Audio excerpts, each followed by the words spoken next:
Wabash County Public Library Oral History Program, interviewing Mrs. James S. Steele, 275 Cordova, Pasadena, California, Wednesday, September 1st, 1976. Now, Mrs. Steele, I'm going to ask you to tell me about your background and your family. And well, you mean my father escaped from Germany? Yes, and all that stuff, yeah. Well, when my father was a small boy of 14 years of age, my grandmother went to the door to get the mail one day, and the postman handed her a card. And on it was a notification that Johnny could not leave the city without making notice in the city hall. Mm-hmm. Because when they're 14, they begin to keep tab on them for the army when they're 18, and they want to know where they are every day. My father came home at night, and my grandmother, gave my grandfather the card, and he squared his shoulders and he said, "We didn't raise our boys to be soldiers. We're going to America." And before them, a good many families from that area had come and settled in Wabash County. Mm-hmm. So he knew the sea captain that was on the sailing vessel between Bremen and, because he lived in Walt Greyviler.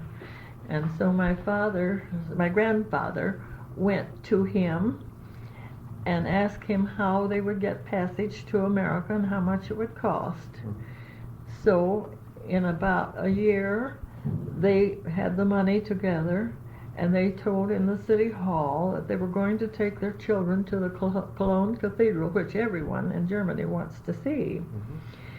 My father said there were 5 services going on in that church at one time. Mm-hmm. They then drove on to Hamburg, where they sold the horses and the wagon and lived in a little inn overnight across from the wharf. And my father, 14 years old, was taken down in the hold of the ship because he had to be a stowaway. And he was there 3 days before they could let him up on deck. And he said the sailors were so rough and they frightened him so because he was down underneath with them. Mm-hmm. When they landed then in Wabash, he went to the Mark Honeywell family to live. That is Mark's father and mother, because there wasn't room in the relatives' homes for all of them, and Johnny was the oldest. Mm-hmm. And Mr. Honeywell sent him to school, and he went through all the 8 grades in about a month. Mm-hmm. So there was no more school. Meantime, his father built a little brick factory down on the Wabash Railroad in Logansport, which now houses the John I. Schaefer Lumber Company. And my father and he went to work to make barrel staves for the shipping pork to the Civil War Mm-hmm. in the South. And they stayed there until the war was over. Then they went back to Urbana, and my grandfather bought a farm.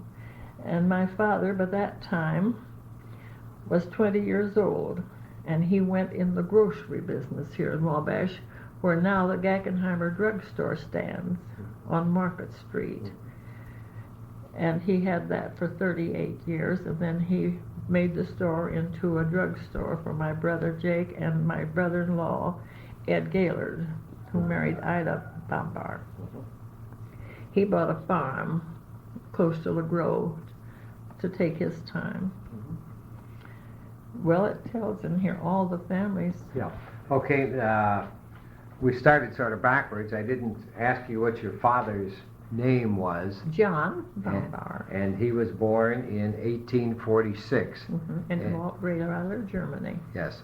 Okay. Now, did he come from a large family? No, there were 3 boys and 1 girl. Uh-huh. And did you know Hazel Wass? Yes. Is this recording? Yes, that's okay. We can take that off later. Well, her mother was my father's sister. Oh, yes. There were 3 boys and 1 girl. Now, did they all emigrate to the United Yes, States? they were children. Their family brought them to Wabash County. Yeah. yes. And their parents obviously stayed in Germany? No, they came here. The parents came here? The parents brought them here Yeah. when they were children, little I children. see. My father was 14 and the oldest, and the little girl was the youngest, and I think she was 6. Yeah. Do you remember seeing your grandparents on your father's side? No, my grandparents died when I was very, very small, and I can't remember them. Why? Of what ailments did they die of, and approximately Well, my what age? grandfather died of cholera morbus, Uh-huh. and my grandmother just died of old age. Uh-huh. And she was my age, and in that day and age, they were considered very old. Mm-hmm. And that, I don't consider myself. yeah. And what age was your grandfather when he died? I think he was. Oh, wait just a minute. My father. I think he was 54 years old. Yeah, that was relatively young Yes. by today's Mhm. day. And your grandmother then must have been in her early 80, she was 83. 83. Mm-hmm. Okay. Now, on your mother's side of the family, what's the background on your mother's side of the family? Well, now those Pretoriuses, there were 2 boys and 4 girls. Mm-hmm. Your mother's maiden name was Mary Pretorius. Pretorius, right. yes. Okay. And it was her father's brothers that went to South Africa, and he came to America Mm-hmm. and settled in Bremen, Ohio. That's where my mother was born and most of her family. Mm-hmm. There were George Pretorius lived in Urbana and was a stock dealer. Mm-hmm. And I don't know what my other uncle did. Well, they were all from Germany, and also they were No, my mother's family, they were Holland Dutch. from Holland. But they had been in America quite a long time before my father knew them. Uh-huh. They came from Holland. Were there any family stories as to why they left Holland or anything that you remember? Well, they just wanted to come to, the whole family of those Pretoriuses wanted to leave Holland. Mm-hmm. And so the 2 older brothers went to Pretoria, went to Africa and founded Pretoria, Mhm. South Africa. Uh-huh. And my grandfather came to this country because they had friends and relatives here, you Yeah. see. Did you ever meet your grandparents then on your mother's side? No, well, yes, but I was a very small girl. The only thing I can recall is when my grandfather died. He lived with George Pretorius in Urbana, Mhm. and my father and mother took me there when he was ill in bed before he passed away, and he had a long white beard, and that was all I can remember of my grandfather. I possibly was 4 or 5 years old. Mm-hmm. How old was he then when he died? Oh, I don't know. I would say maybe in the late 70s or 80s. Okay. Now, you were born right here in Wabash? I was born in Wabash County, and the house is up at the corner of Wabash and of Huntington and Walnut Street. Uh-huh. And your father was doing what at that time? He had the grocery. He had the then. grocery store. Mhm. Okay. Now, your earliest childhood memories would be of going to the grocery store where your father owned? Yes, and then my father used to go down Sunday nights to see if the fires were all right. You know, they were closed on Sunday, and he would take my little brother and me. I had Walter Bombar, who was 2 years younger. Mm-hmm. He would take us up to the Wabash Railroad to wait for the train to come in from Detroit so we could see the engine. Mm-hmm. What was the store like as you remember it as a little girl? Well, I have pictures of it. I'm sorry I didn't bring the pictures. Yeah. What, as you remember, what did it look like? Well, it just was a regular grocery store with glass cases with candy in it and cigars on the other side and just groceries. And they had what they called Queensware, Johnson's pottery dishes and things like that from England. Those were very common in those days, and now they seem to be a luxury this day. Yes, they do. Mm-hmm. Did he ever talk about the business or anything at home and talking to your mother? No, not. You see, we were small. Mm-hmm. And my oldest sister, Mrs. Wire, was 20 years older than I. Uh-huh. So there was quite a difference then in the... Yes, but there were several children in between, you see. Yeah. Well, tell me what the children, who they were and what their names were then. Well, the oldest daughter is Clara Wire was, and she's deceased now, but they had a mortuary up on the corner here for a long time. My next was Albert, who was 2 years younger. And then there was Fred Bombar. He was my next oldest. And Ida and Caroline, who died in childhood as she was an open heart patient. And then Marie and Marie Hoover, and Irene Dernbaugh, and Ruth Steele, and myself, and my younger brother Walter Bombar of Marion, Indiana. What was the religious background of the family? My parents belonged to that St. Matthew's Church, which was across the street from them, but all of those children were reared in the Presbyterian Sunday schools in church. Was there a reason for that? No, not particularly, only that they had friends. I suppose the older children had friends that went there to Sunday school, and I was brought up in that church, and I'm still a Presbyterian. Yeah. Where did you go to school? Miami School. Yeah. And do you have any memories of going to Miami and the teachers? Well, Margaret Robinson was my first school teacher, and this is kind of a funny little anecdote. It shouldn't be. Yes, this is what we want. The first day of school, I went home to eat dinner we had in those days at noon. And my father sat next to me at the table, and my little brother sat next to my mother so she could handle his food for him. And he said, well, what did you learn in school today? And I said, I learned about the 3 fates.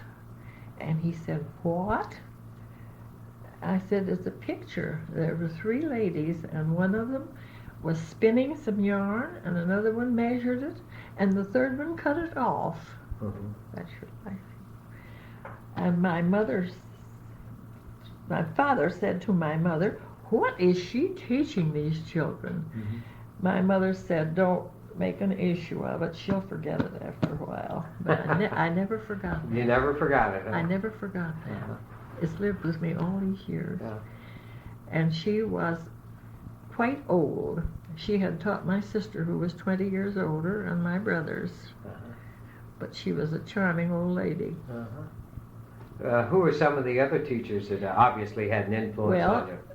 Mrs. Markley. Now, what was her name? Florence Markley was the principal of that school. And my 7th grade teacher was, Carrie McHenry. That was the aunt of Fred Robinson. You possibly have those in here, don't you? Yes. Yes. Yeah. And Margie Finney. She was my 2nd grade teacher because my 2nd grade teacher became ill, who was Gertrude Wheeler. Now you have the Wheeler family in Probably in the book, yes, I'm sure. And Margie Finney taught me the last half of the 2nd year in school. And then she went to the 3rd grade when I went to the 3rd grade, and to the 4th grade when I went to the 4th grade. So you had her for 3 years? Yes, I did. Yes. And one of my interesting persons who became interesting later was John Olson, and he sat behind me in school, and I had a sailor collar on, and he put a pin in the back of the desk. You know how they used to come up a little bit like this, and he put a pin there. When the teacher told me to stand up, I sat down again. Yes. That was Johnny Olson that went on the New York stage and with Olson and Johnson varieties and so forth. In later years, I had some contact with him through they came to South Bend where I was living a number of times, and we had big parties in the evening after the show for some of the cast of the show, and we had lots of pleasure out of that. Anything unusual happen in grade school? Any unusual things in school or in the family? No. Nothing? No. Did you? I can remember when my brother Albert came home from the Spanish-American War. Yes. Do you remember when he left for the war also? I can't remember that. You see, that was 1898. I was 6. Uh-huh. I was born at the end of 92, so that was only 5 when he went, but I can remember when he came back. Well, what was tell me about that. Well, the soldiers all marched in the streets, and they marched up Huntington Street, they marched Hill Street, and up Huntington Street to Manchester Avenue, and back around and downtown again. All the returned soldiers. And that brother was a major in the Second World War. And he was in the real estate business in Long Beach, California. Did he ever tell you any stories about the Spanish-American War? No. Nothing. No. Yeah. Were there any old Civil War veterans living when you were a little girl that you remember? Well, we were talking about Jack Higgins last night and Squirrely Graves, and I never knew what Squirrely Graves' real name is, but somebody in the Historical Society can tell you what his first name was. But he lived on a pension, and he lived on South Wabash Street down in the river bottom. And he was always on the street spitting tobacco juice on the sidewalks. Didn't you tell me about one time they had a celebration here? And yes, and the 100th celebration, the birthday celebration, I think it was the DA or somebody, bought him a suit of clothes and his shoes and dressed him all up and took him down to City Park for the 100th birthday celebration. Had them all cleaned up, in other words. Yes, Good. Yes. After your grade school days, what did you do then? Well, I went into high school, and after I finished high school... What class would you have been in high school? 1910. 1910. And then I got married when I was 20, just 3 days past 20. Yeah. Before we get into the marriage, tell me about your high school days, about some of your teachers and what did you take and what courses. And Alfred Knopf, Knouff, was the principal, and I just don't. Cornelia Strelo was the German teacher, and I just can't recall all the names of the teachers that were there. Are some of your classmates still living here in town? Was Leewell Carpenter in that class? There were very few of them, if any. Yes. Was Leewell in that class? No, Leewell was the class behind me. Class behind you, yeah. Odette Needham then would have been a class behind you also. Pardon? Odette Needham would have been a class behind you also. Odette Needham, is she red-haired? Yes. Yes, she was in high school when I was. Yeah. And of course, Lauren Talbert was, but he's passed on, and George Ridgway was. And Nellie Bright, who was Mrs. Clifford Rogers and passed away up here in Wabash some years ago. I just don't recall. Nellie Logan that married Percy Dixon was one of my classmates. Were high school days fun days back then? Not too much fun because I had 5 older sisters that kind of kept me down. And I was supposed to be the little sister always. And I have a sister older than I yet, Ruth Steele, who is 5 years older, and I'm still a little sister. Did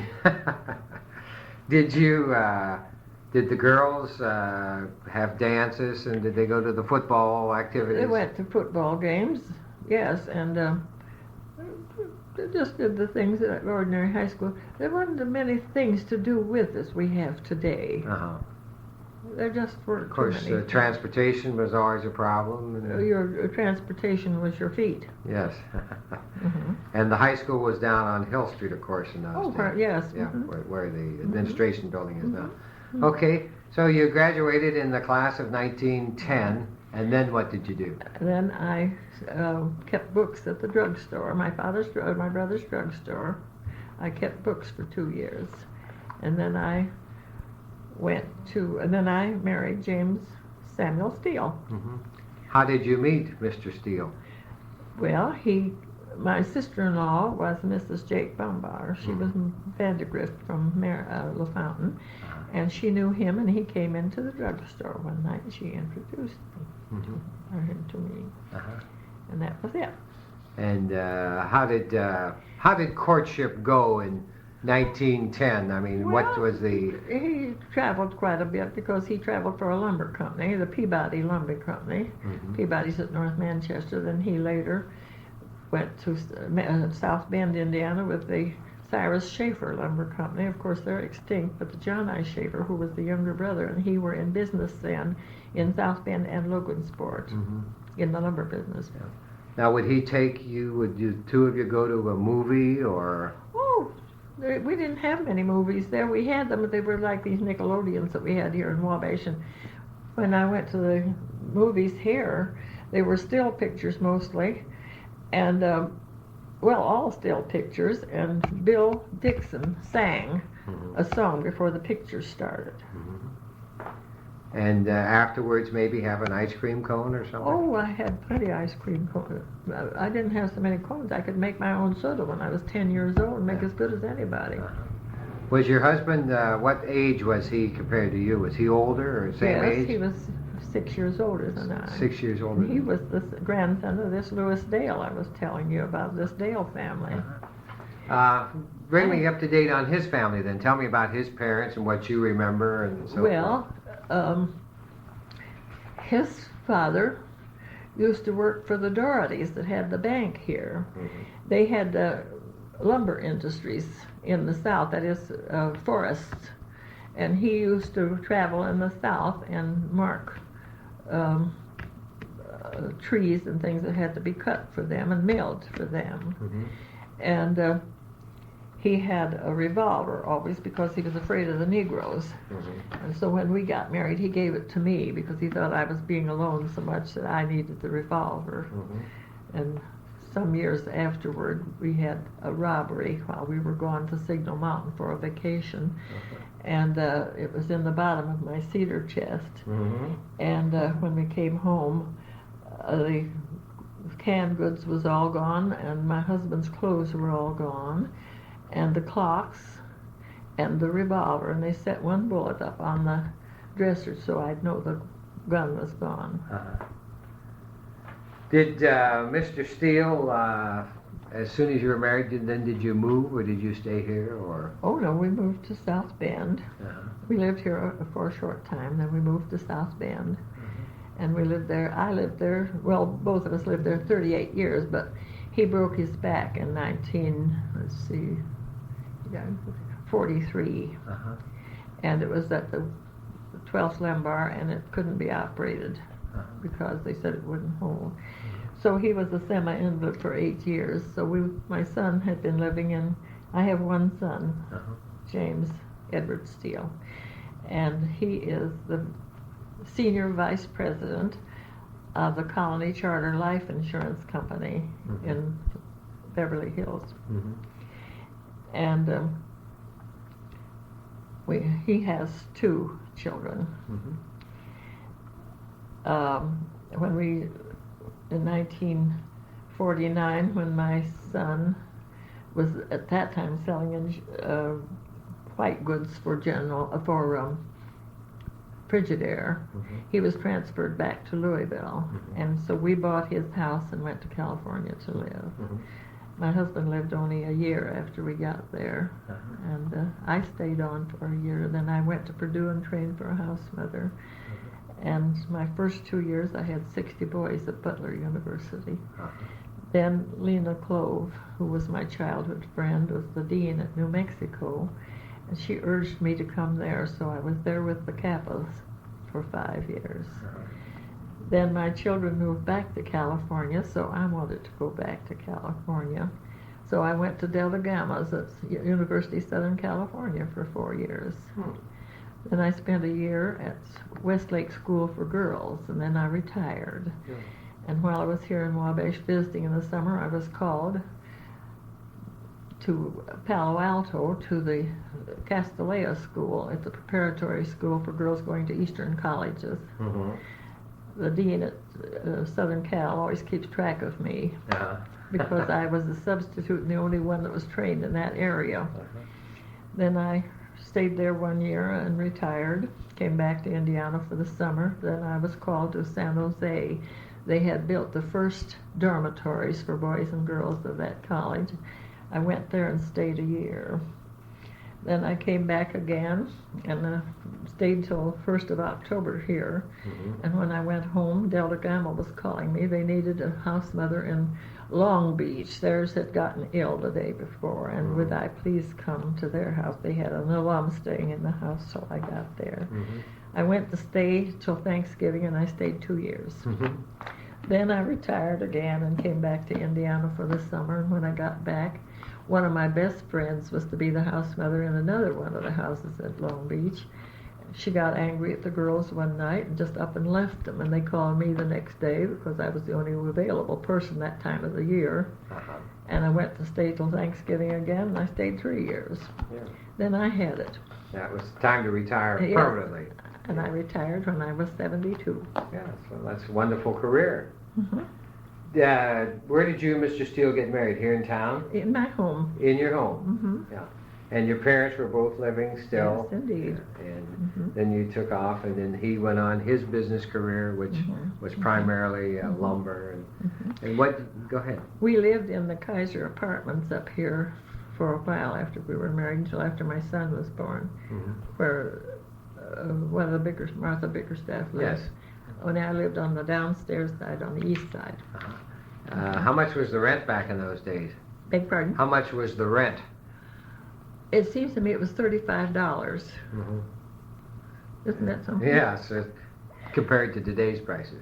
Now, do you have the Glenn Todd family that lives across the street from us? No. You don't have those? No. Do you have some information that you'd like to share? Did you have the Todds in here? I don't know if they're in there, and I haven't completed the book. You do have. Would you like to share some information on the Todd family? He was a lawyer here in town and very prominent in politics. And he had 2 sisters. One of them was married to Arch Porter that lived here in town. And I forget who the other one married, but she was away from here, but they were an old family here in town. George Todd was the father, and he originated in LeGros and was the leading citizen there. You spoke last night, we were talking about Gene Stratton Porter. Yeah? Relate that little incident about the book, about White Flag, was it? Oh, well, yes, it's known by most everybody in town. When she wrote the White Flag, it was about people and a certain man in this town, a boy who grew up in this town, and I know who the boy was. Who was the boy? Well, his name was Charlie Foley, and he later became a partner of Mr. Holderman in the Foley and Holderman dry goods business here in town on East Canal Street. And he later went to LaPorte, Indiana, into a large furniture store. Then he ended up in Carson Peary Scott's in Chicago and was the largest stockholders there. I'll be there.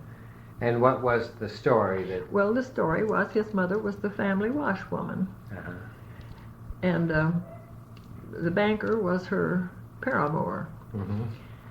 And this boy was born, I don't know whether the boy was supposed to have been born of this banker or whether it was something else, but the boy was the one that was mistreated always and shunned and didn't finish school because he didn't have the money. But it's a great story. Yeah. How did now you related that story to Gene Stratton Porter in what relationship? That if the book were published? If the book were published, her husband would leave her, and she published it, and he left her and went to California to live, and she later went out. He was in a bank in Fort Wayne, Indiana. Did you know him? No. Didn't know him. Had you ever met her? No, I just saw her a few times. She used to come to visit the Wilsons on North, Don Wilson's and Merlin Wilson's on North Washington, Wabash Street. And that was a... now, you don't have that family, Wilsons. Wilsons, I don't think so, unless I know we have Dr. Wilson in there. Well, this other Wilson family was an interesting family, too. They had 2 boys and a girl, and the Lachey's lived here. You didn't know them. They were an old family here. Gladys Wilson married one of the Lachey boys, and they have the landing at Catalina Island called Lachey's Landing. That is their home. And how did they make their money after they... Well, I just don't know. I didn't keep track of them after they went there, but when you land, you always land at Lachey's Landing. At Catalina. Mhm. Yeah. What's the, since we're doing this little tape in the Isaac New home, tell me about what you remember of the family. And Well, very little written about them, by the way. There's not much in here about No, that, is there? there's very little Well, that's too available. bad, because Isaac New came here and went in the dry goods business here, and he had the best store in town. Uh-huh. And he had Henry New, who was a bachelor and never married, and then this son, Isaac New, Mm-hmm. who was a lawyer in Denver, Colorado. And he's the one that presented the city with the statue. Abe Lincoln statue. Yeah. Well, see, there are not many descendants, so obviously If what? there are not many descendants of the family. Well, there's not any of them, because Henry New didn't marry, and Isaac New didn't marry, and the daughter married a man named Livingston in South Bend, and they had one boy, Mm-hmm. but he passed away a number of years ago, so none of that family are living. Mm-hmm. Do you remember downtown, going in some of the older stores downtown? Oh yes, Mattern's dry goods store, and Bechtel's shoe store, Mm-hmm. and Beitman's store, and the Henry New store, and the Bradleys had a drugstore. In fact, they had two drugstores, and the bank, the Wabash Bank, was on the east side of the street, and Jimmy Robinson was the president of that bank. The bank that was on the corner where you go down the hill at Market and Wabash Street on the northwest corner was where the Dohertys had their bank, but they failed. Was that the Citizens Bank? Was that what it was called? No, that was the Farmers and National? no, that was the First National Bank, but First they failed, you see, and then these other people took it over and moved it over on the east side of Wabash Street. Uh-huh. And then later on, that bank was used for a home loan, and Dick LaSalle was the president of that, who married Daisy Williams, who lived here in town. Did the family ever go out to eat in a restaurant or anything, you remember? No, we never did. We always had food at home. The Rock City restaurant was about the only restaurant you see here at that time was any good. Uh-huh. I can remember as a girl growing up that I went to the Rock City several times to eat, but we always had food at home, and we always had lots of people around because I had all these sisters, and they were entertaining people all the time, and we always had a crowd in our house. Well, it sounds like a happy childhood. It was very much, very much. When you left Wabash then, and of course you moved to South Bend, and then you went on to this other career. In South Bend, I spent 38 years giving my time from 9 in the morning till 5 and 6 in the evening to every organization in town that needed help. I was on 5 boards when my husband told me we were going to California, and I had to pull my stakes pretty big. I started the Women's Hospital Board there. I helped establish the Visiting Nurse Association in 1920, and I started the Cancer Society in 1943 there, and there are 3 good organizations in our town.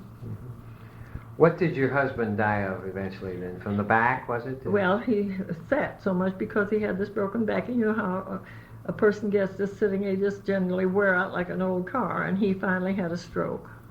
Passed away in 5 days, and he was brought back here to bury him. He's buried Fall. Your son, now when was he born? He was born in 1915. 1915? Was there anything significant surrounding his birth, or No. at home, or a hospital? Or? No, nothing. Who were your doctors back in those days? Who was- Dr. Domer. Domer. Dr. Walter Domer. Then, in later years, after he's gone and I needed a doctor here, Dr. LaSalle was my doctor. G.M. LaSalle, the father of Bob LaSalle, and the grandfather of the 2 present LaSalles. Right. So I've had 2 generations of LaSalles waiting on me. Yeah, you could have 3 if you get sick now. Yes, if I needed them. What was the story on the house across the street now? Well, I just remember those Harters had the Harters that had it before Dr. Lauren Smith had it, and they had a boy that wasn't normal. Mm-hmm. And Mary says there's a ring in the floor upstairs. Yeah, that's what she was telling us so last. So he couldn't run away. Now they operated the Opera House. Yes. Yeah. Mm-hmm. Harder's Opera House. Yeah. Do you remember going to Harder's Opera? Oh, many times. Yeah. What was it like? Well, was it upstairs or downstairs? It was upstairs. Mm-hmm. And it had 3 sets of chairs. The red chairs were the front ones. Uh-huh. The blue chairs were next. Mm-hmm. And the other chairs were just chairs, just wood chairs. Mm-hmm. And the seats cost different prices for the different color of chairs. And my father used to get complimentary tickets for many things when he had the grocery. He'd put the signs up in his upstairs windows, you see, advertise the plays, and then he would get complimentary tickets, and he would take Walter and me many times to see the shows. Do you remember any show outstanding? Yes, but the funniest one I ever saw was called The Hall Room Boys, and it was 2 fellows that just lived in a hall. Uh-huh. They had a cot out in a hall. They couldn't. The place was so crowded that the woman couldn't give them. It was the cheapest place in the town, supposed to be, and it was very funny. How did the family celebrate Christmas when you were a little girl? Oh, family reunions. My word. Every one of the girls came home with their children, and we used to have 28 and 30 for Christmas dinner. Uh-huh. Would they stay then overnight? No, because they all lived here in town. All lived in town. Mm-hmm. In later years, when I lived in South Bend, I always came, and when my sister Mrs. Gaylord was living, we stayed with her. And years after that, for many years after, then I visited Marie Hoover, Mary's mother. And she was like my mother. After my mother died, I was 25 when my mother died, and Marie was more or less my mother after that. Did they have a Christmas tree and gift exchange and everything at your house? Yes, my goodness, yes. Yeah. Biggest Christmas tree you ever saw. Yeah. How was your mother's cooking as a child? Do you remember? Excellent. Yeah. What were the specialties of the house? Well, she made excellent meat. Everything that she cooked was good. But one of two of the things that I liked the best, one of them was potato glaze. And today, some weeks ago, I met a woman in California, and she's now 94 years old, and she used to live here in Wabash. Now, she was Luther Hutchins' sister. You don't have that Hutchins family in here. Luther Hutchins was a very prominent lawyer here in town. And she asked me if I ever had the recipe for my mother's potato glaze. And as I can remember it, she had grated potatoes and put egg with them and some flour and made them in balls and then dropped them into very hot water.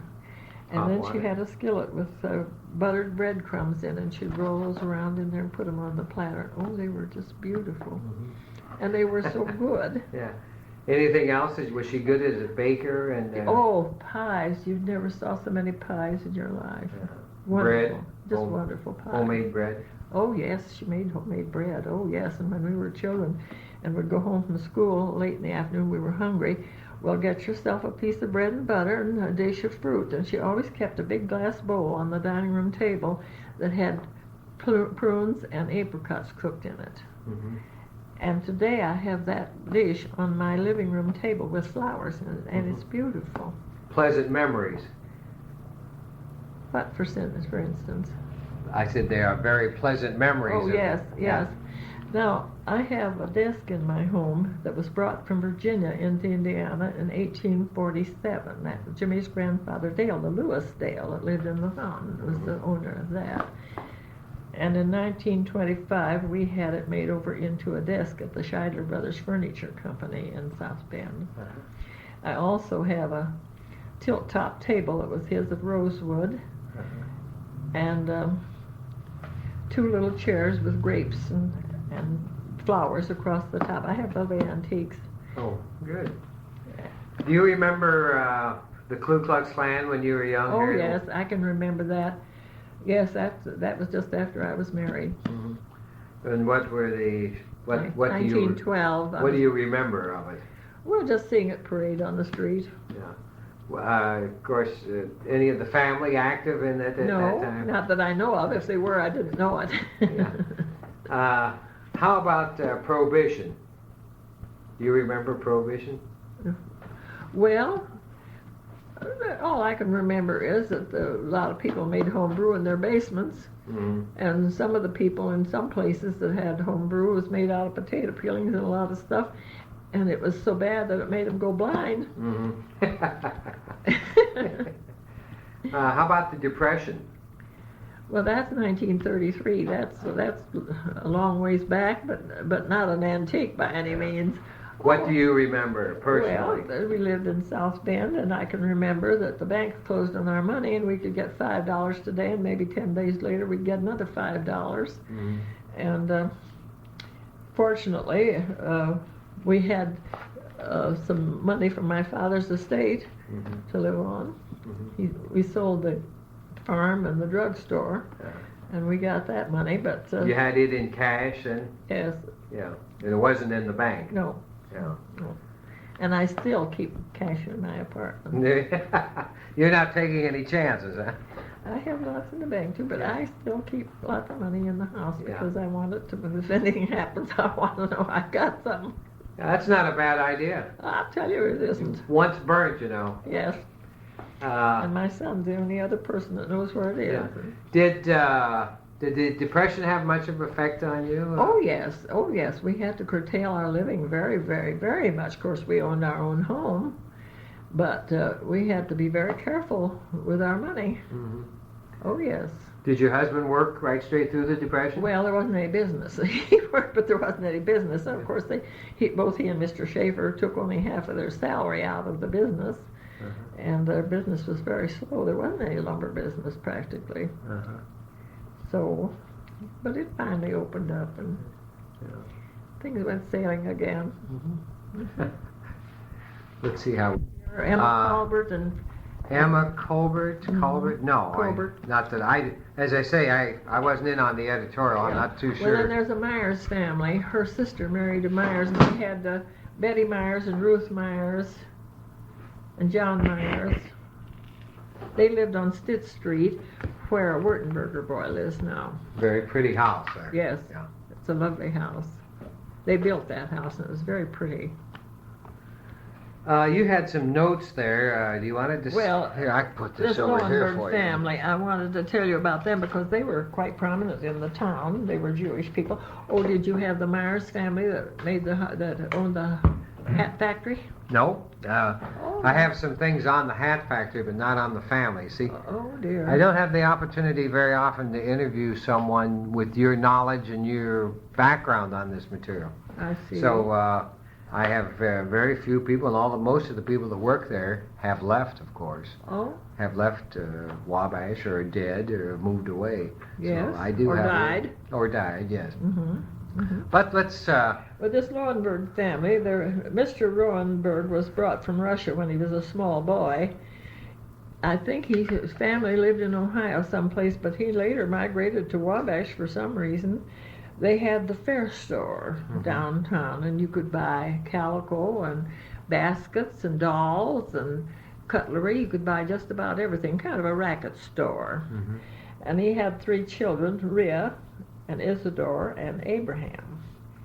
And Rhea is married to Dr. Burton in Washington, D.C. And Isidore married a young woman, a Gentile woman in Anderson, and he passed away about 10 years ago of a heart attack. And I knew that wife. And Abraham married a girl in Cincinnati. He went there to live, and he passed away many years ago. But they were very prominent in the town among the Jewish circles. And Rhea was very prominent with the Gentile girls. She was in the group of Jean Walters and the Stiegelman girl and Lucille Craig and that group of persons. Yes. They called themselves the KKK girls. Well, she was the June Markley. yes. She was a woman with short hair, looked much like a man, and wore very severe clothes. And she was in the National Bank for years with Mr. Robinson. Robertson. Fred Robertson's father.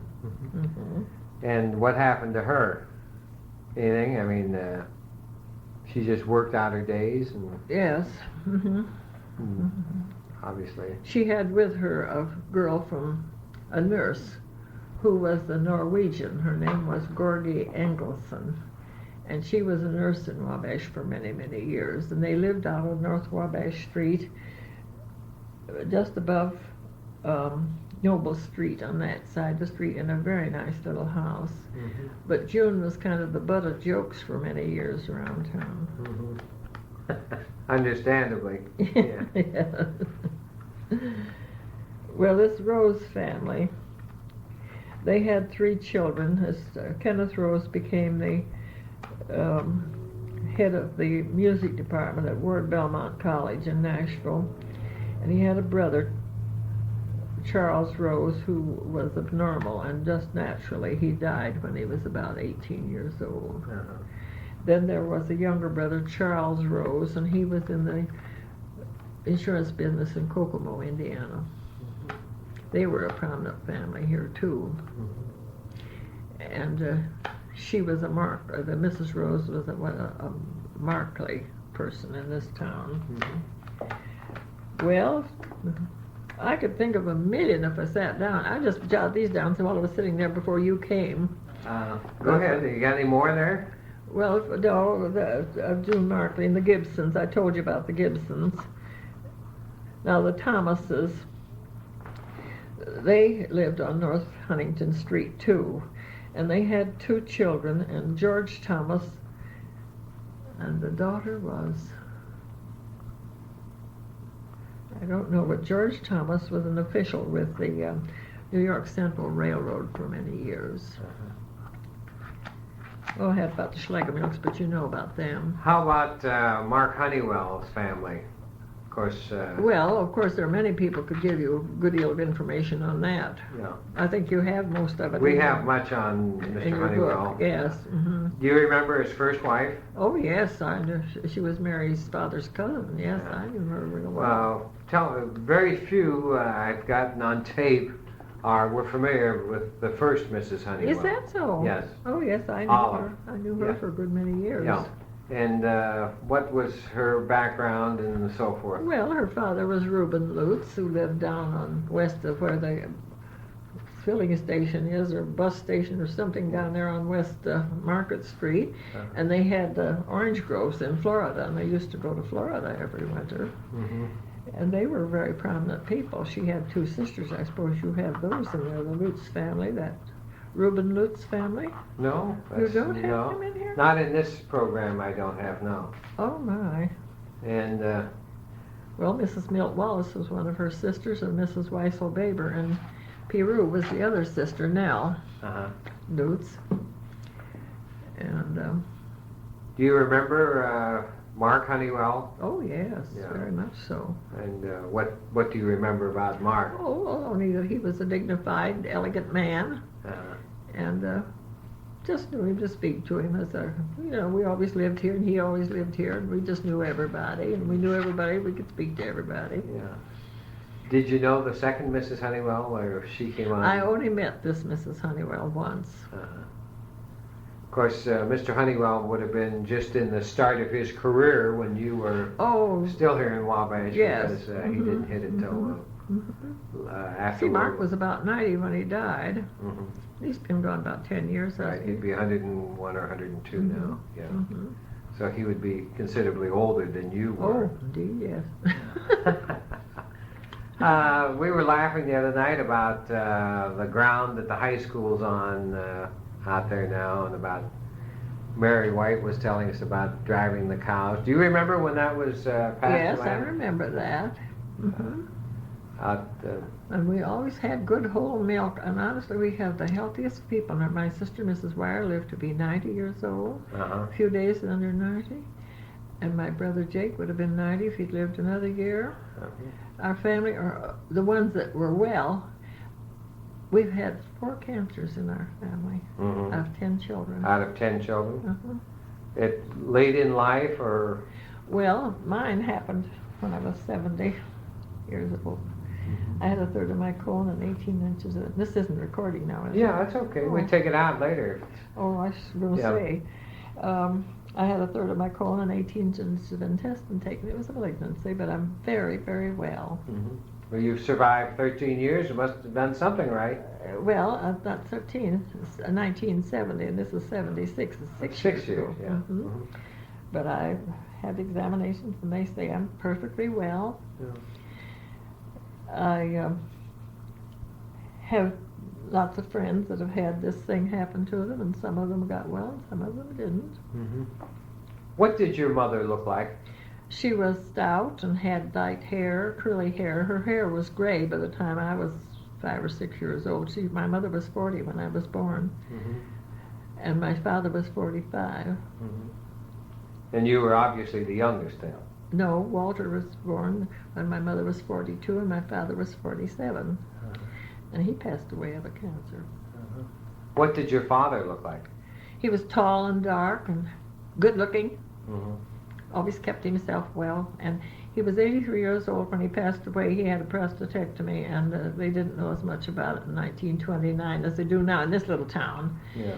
And he had he lost his first tooth when he was 75, and he had black hair when he died.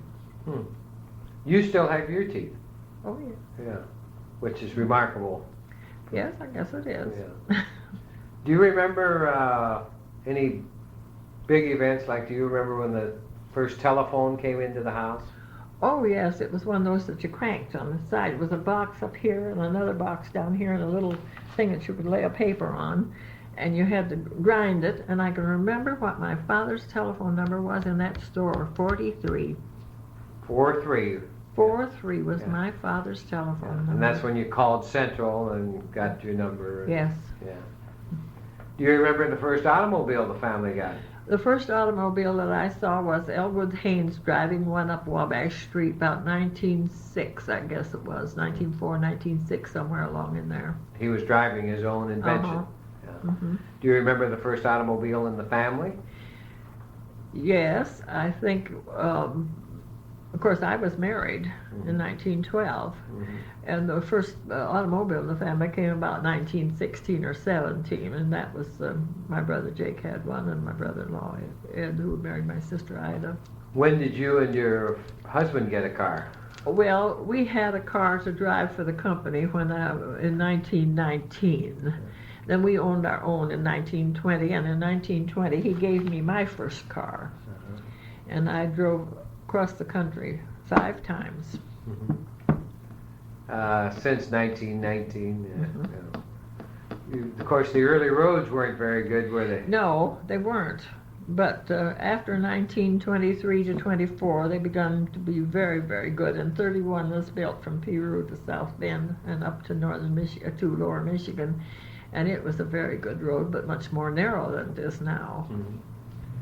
Do you remember Lindbergh Oh, crowd? indeed. And what happened? Well, we were sitting in our home when the news came, and we were all excited about it.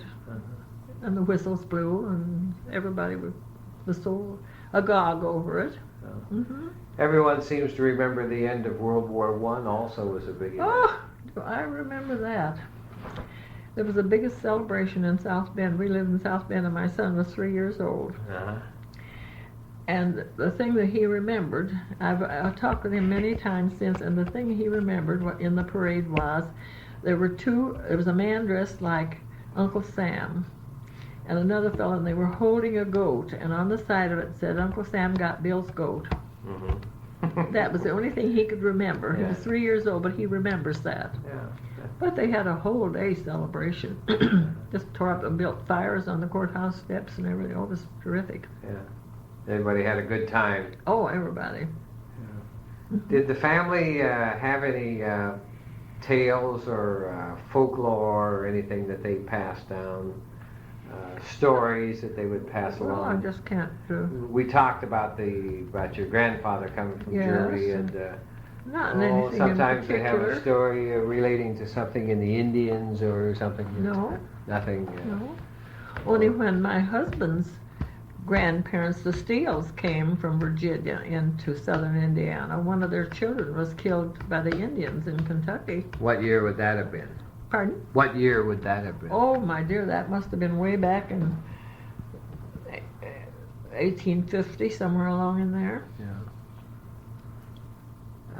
Did they have? Do you have any superstitions? No. You have none. Black cats or ladders? No, I or... don't have any superstitions. Yeah. I think that whatever's destined for me is going to be mine. Yeah. Are you still active in the church out there? I'm active in everything. Yeah, in the church also out there? Yes, Yeah.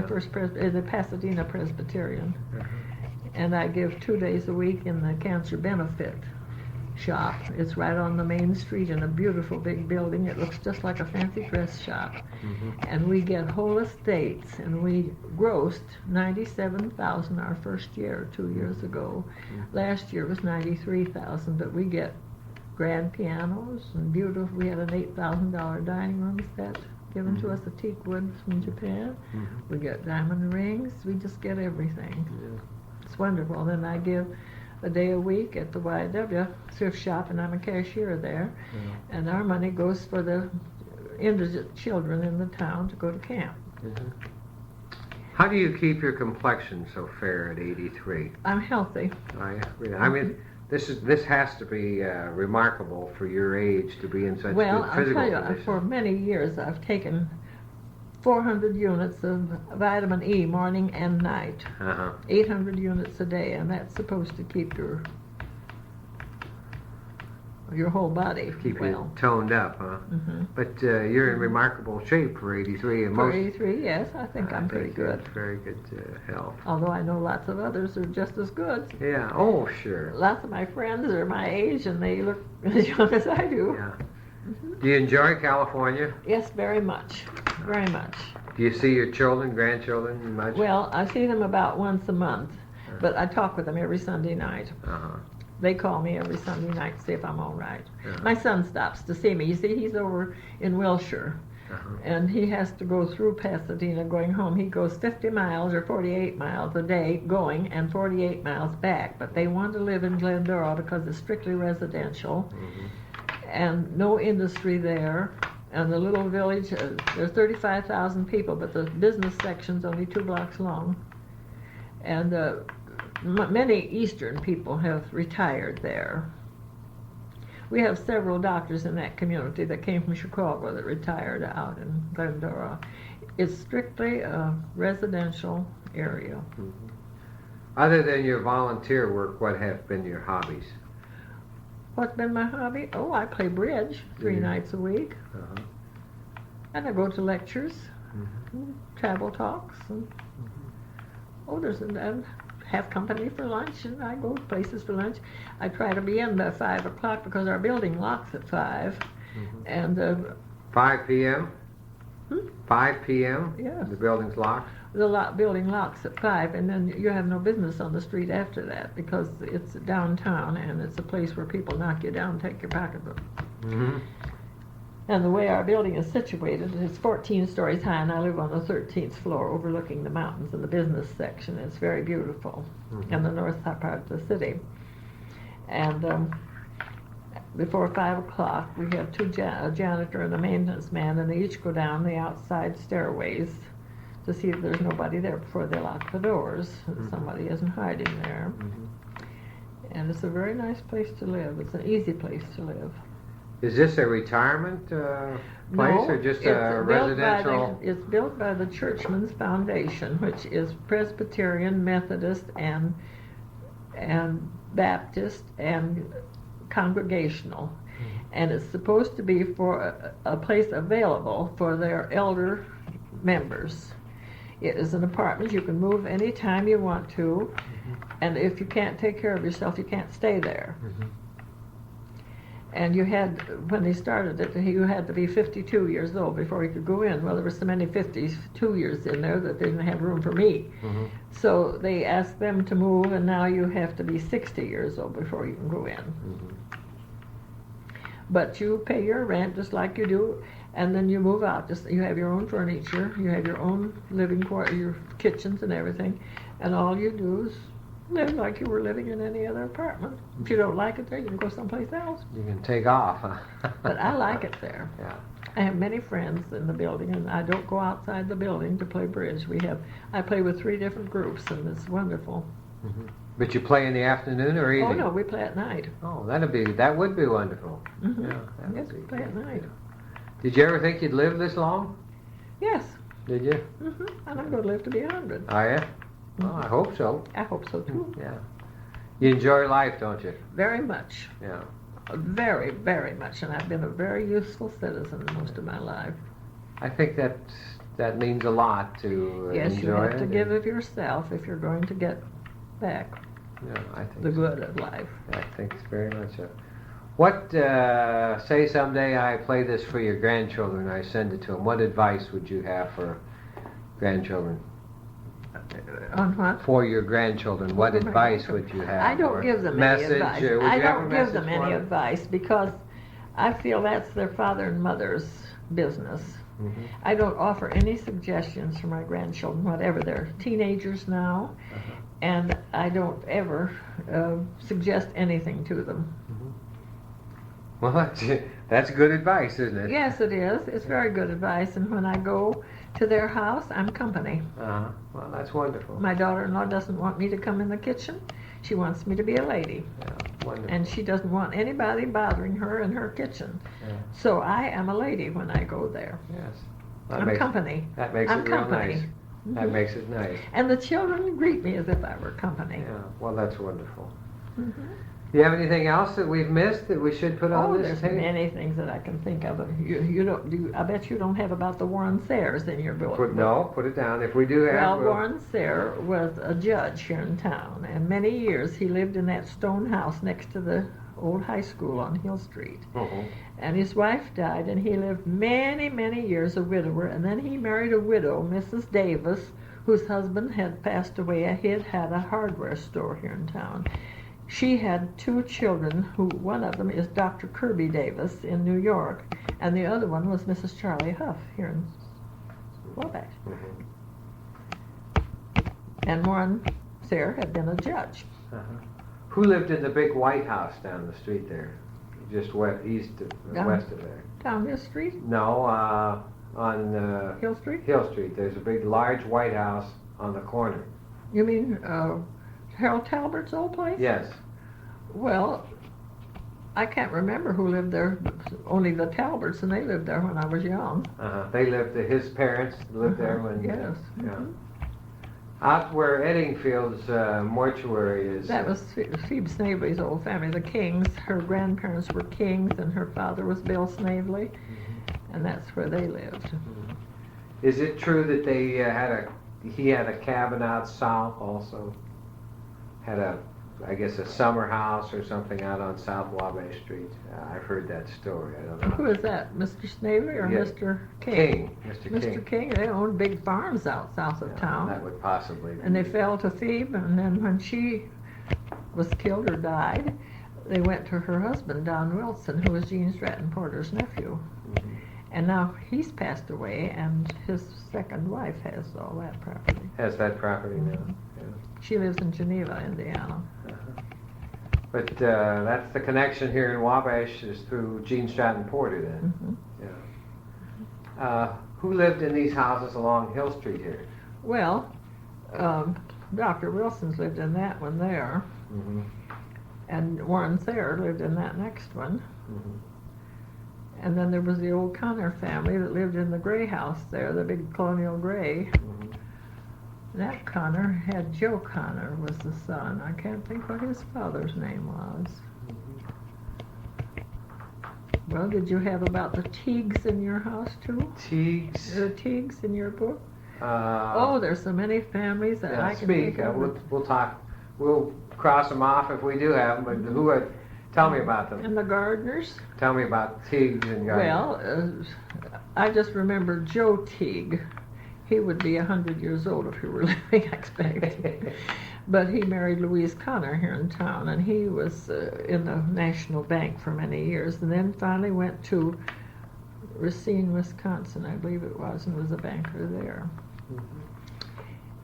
And she visited friends in Logansport. You see, my husband's business partner lives in Logansport. We have a big yard there, and she was visiting there 3 years ago when I was there. What were the main streets of society in Wabash when you were a little Hill girl? Street and North Wabash Street. Yeah. And Hill, both east and west? Mostly west. Yeah, west. Yeah. Mostly west. And North Wabash Street? From Manchester Avenue up. Well, of course, the Gradens and all those along there, they were people of means and a social background. Of course, the Eagles with that iron fence where Dr. Pearson is. Did you have about the Eagle family? The Eagle family? I never heard of them. Who were they? Well, I can't tell you what Mr. Eagle's livelihood was, but he was the richest man in town. And they built that huge, big house where Dr. Pearson is, and they had 2 daughters. One of them married Dr. Leslie Stevenson, a dentist here, and the other one married a man named Bill Kurtner. Both the women died. Mrs. Kurtner was the younger of the 2 daughters, and they had always lived with the Eagles. And so Mrs. Eagle died, and Mrs. Kurtner died, and Mr. Kurtner inherited the property. He lived there alone for many years, and he had a man that drove for him named Chester James from Lincolnville. And he married one of the Walker girls here. Do you have that Walker family in here? Which Walker would that be? Well, there's Mary Walker, Julia Walker, and you have that Ross family, Mrs. Ebbinghaus family. Yes, we had that also in the book. What, in your experience, what happened to these families and their money? What happened? I mean... well, you know, it's shirt sleeves to shirt sleeves in 3 generations. And that's true? And that's true. Yeah. What do you see as the problem? The second generation? The grandparents made it. The son spent it like water, and the grandsons up to nothing. Yeah. Has that been your experience? That's been the experience with most of the people. Now, some of these people now, like these people mentioned in the White Flag, they were the rich people of the town, and they died in just modest means, you know, because their grandparents had made it. But shirt sleeves to shirt sleeves in 3 generations, you've seen it, so you know it's true. It's nearly always true. There are exceptions to the rule, of course. Yes. We have in South Bend a family that the Olivers of the Oliver Plow Works. Well, when they sold out the Plow Works, Mr. Oliver was getting very old, and he sold the Plow Works, and each one of the children got $26 million in a trust fund. Well, that trust fund can never be disturbed. They just live off the income of it, and millions of dollars they get off of it every year. And it keeps going to the grandchildren and the grandchildren, on down and on down, and never can wear out. That's a case where they conserved their money. Yeah, but of course they had a lot to conserve. I don't think anyone in Wabash ever generated that kind of money. No. Mr. Honeywell, it was about the obviously, wealthiest, and he did it with his own brain. Yeah, he obviously generated that. Yes, he used his brain and made it. Yeah. Did the the farm families would be quite similar to that also. Yes, there are lots of farm families are well-to-do around here. Yeah, but Lots of farm families. and I would think the difference there would be is. And of course, those the families that were in the dry goods business and all, they had means. And the people that owned the hotel. Now, I was telling you last night about Jimmy Connor going with Kate Kemp, and Rome Stevenson was the note bearer for them. Well, Rome Stevenson became the president of the Citizens Bank in South Bend. And we used to have lots of good visits. I'd go in and visit with him a lot. Of course, he was many, many years older than I, but he always liked me awfully well. And he knew what good things I was doing in South Bend, and it was wonderful. Yeah. The Tremont Hotel would have been across the street from your father's store then. Yes, and it was the place in those days. Of course, the Indiana wasn't built until Oh, no, that wasn't late built. 20s. That wasn't built till about 1916. Yeah, somewhere. 15, 16. Was it that early? I thought it was later than that. 1917 maybe it was Yeah, built. that they built. Mhm. Where else did they stay if they didn't stay at the Tremont in those days? Well, there was a little hotel down here on East Market Street called the Tace Hotel in those days. A man named Tace owned it. And it's handed down from one person to another. Different people have bought it, so I don't know who owns it now. Well, it's gone now, I'm sure. is It's it? not a hotel anymore. It's an apartment building. Oh, about that, I hope this, well, I'll cut this out anyway, but I just want you to know about a man that lived here in town. This Shepherd Caldwell that we were talking about last night. And Yes. He would walk a few blocks, a few steps, and then he'd turn around and walk back, and then he'd walk a half a block, and then he'd turn around. It took him that long to get any place. He was a very brilliant mind, and he went to West Point, and his mind broke while he was there. Now, his mother was a widow, and she had Harry Caldwell. Did you ever know Harry Caldwell in this town? He hadn't been gone too many No, years. I mean, does ring a bell, though. That rings a bell. Well, then she later married a man named Alber, and Lillian Alber, and that was Mrs. Bob Graff's, Mrs. Arthur Graff's grandparents. Mhm. And this Mr. Caldwell, Pardon? the one that you were talking about that went to West Point, did he have a family or did he ever marry? He never married. He never was right after that, and he lived to be quite an elderly boy. Man, I would say in his late 50s before he passed away. But he was a character around town. Where was the hospital when you were a little girl? Well, the first one was out where one of the Ford boys has his home on North Wabash Street. That was the Hess property. You have the Hesses, don't you? Yes. That was the Hess property. And they sold it to the county for a hospital. And it was only there, I'd say a couple of years when they bought what was the orphan's home down on what's the women's club now. Mm-hmm. And that was the hospital for many years. And then they built the one out on. Were you ever a patient in the hospital as a little girl, or? No, I've patiented in this new one here several years ago for a day. Yeah, but you remember as the old orphans home. Was that run by the county, the orphans home? Yes. They operated, Mhm. the county Mhm. operated that. Mhm. And, Yes, it was operated by the county. well, you probably remember when you got electricity in the house. Well, yes, I do. And I remember our first bathroom had a tin tub was painted inside and was wainscoted up on the outside. All of them in town are like that. Uh-huh. That's way back when I was about 6, 7 years old. That was a big improvement, though. Yes. Yeah. Mhm. Mhm. Well, I think this has been extremely interesting. It's and when very we- interesting, and sometimes when I'm here, if I think of a lot of other families, I'd like to just have you know about them. So, if you, Jot them down, and we'll either run another piece of tape.